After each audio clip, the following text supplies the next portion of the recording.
Okay, so we've got Ansible installed, we've got our DigitalOcean virtual machines, 3 of them. We understand the concept of the system inventory, the Ansible inventory.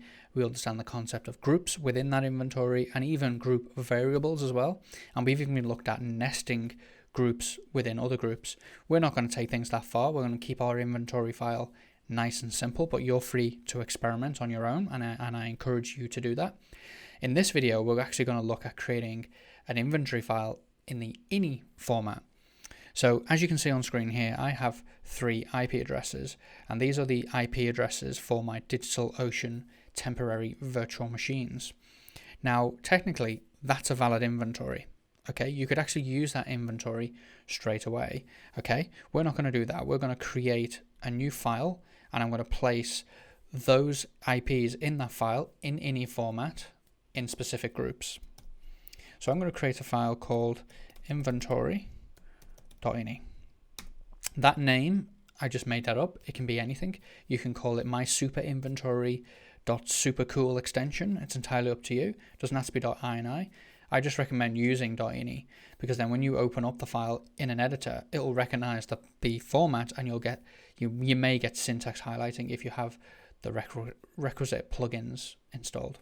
So what we're going to do is we're going to create 2 groups, web servers and databases. Okay, that's how I'm just going to organize the code, just because we can. It's just to demonstrate what we can do. And I'm going to take the top 2 IP addresses and I'm going to pop them in the web servers. Okay, and then I'm going to take this bottom one, this last one, this third one, and I'm going to put it into databases. Okay, so we've got 2 web servers talking to a single database. That's a very common setup. So yeah, let's use our inventory, right? So Ansible, and I'm going to say the inventory I want you to use is inventory.ini, and I want you to log into the remote machines as the root user, which you're going to have to do with the DigitalOcean virtual machine. So if you are following along with DigitalOcean, you're going to need to log in as the root user.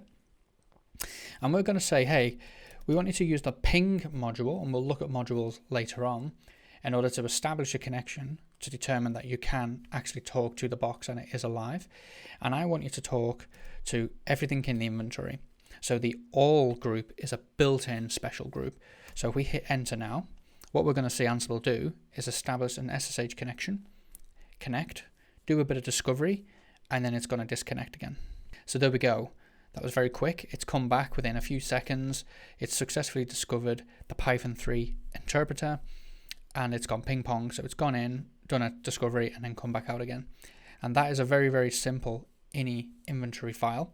If we run the same command again, and we just want to look at the web servers, will it access all 3?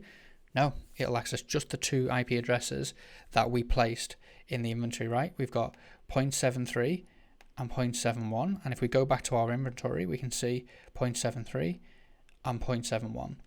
So that's a very, very basic ini-based inventory file for Ansible.